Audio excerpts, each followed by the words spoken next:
Salut à tous, ici c'est Jonathan et vous êtes sur Big Time Code. Comment allez-vous? Moi ça va super super.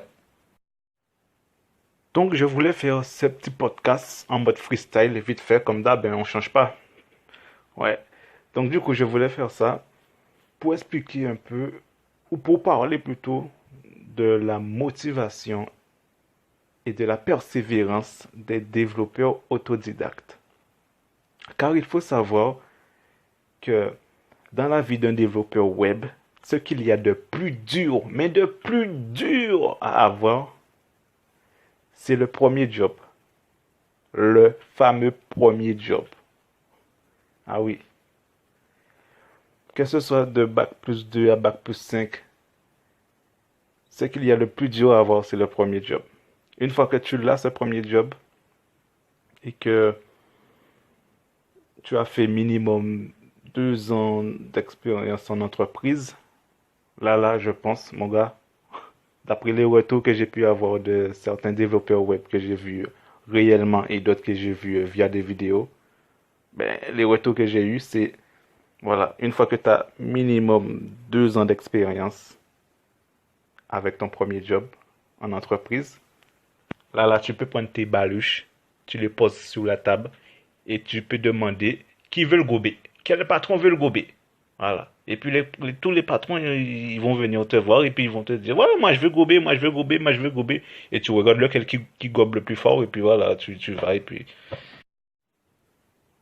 Donc, un développeur web autodidacte est obligé de travailler 2 fois plus que quelqu'un qui sort des grandes écoles avec bac+2 à bac+5.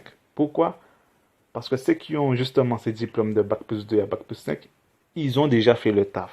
Ils se sont déjà assis sur les bancs de l'école pour apprendre les bases. Donc, ils ont la culture du web et ils ont minimum 6 mois de stage en entreprise.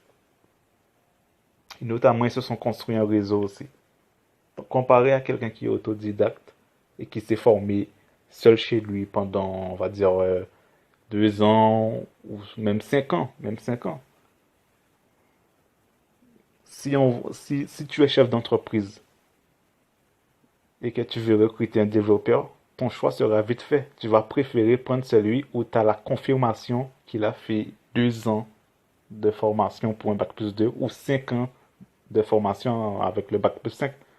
Tu as la certification, tu sais qu'ils se sont assis sur un banc de l'école et qu'ils ont appris ce qu'il faut apprendre, qu'ils ont la culture. Quelqu'un qui est autodidacte, même si tu dis que tu as 5 ans d'autodidacte, quelle preuve tu as à les montrer?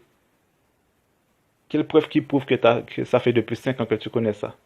Et justement, la preuve que tu as pour les montrer, ce sera ton projet. Donc, c'est important pour quelqu'un qui est autodidacte d'avoir des projets.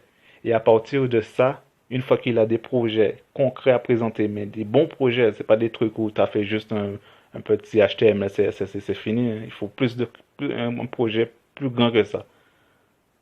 Un projet avec un site dynamique qui peut faire beaucoup de choses.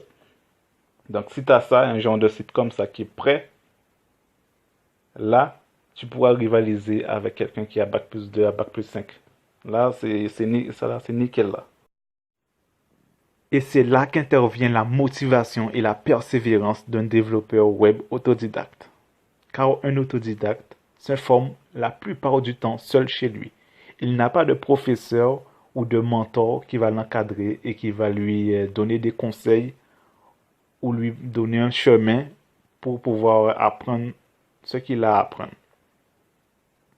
L'autodidacte, lui, il va chercher sur Internet dès qu'il a une question, dès qu'il a besoin de chercher quelque chose, il va aller demander à Google. Et ça peut arriver que parfois, que la personne qui est autodidacte a un boulot le matin. Donc, cela veut dire que cette personne travaille en journée pendant 8 heures de temps et que lorsqu'il rentre chez lui le soir, il se repose un peu, puis il se motive à aller coder.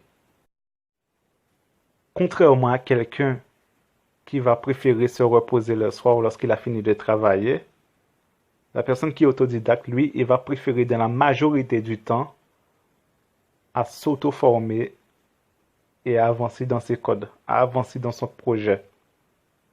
Parce qu'il peut y avoir des distractions. Il peut y avoir à la télé, il y a quelque chose, il y a une émission qu'il aime bien voir, ou bien ses amis qui viennent lui proposer à sortir, justement à ce moment-là. Ben, la personne qui est autodidacte, bien sûr, ça va lui arriver de regarder un peu la télé ou sortir un peu, mais dans la majorité du temps, il va choisir d'avancer sur ses projets et de s'auto-former. Et c'est là qu'est la force d'une personne autodidacte.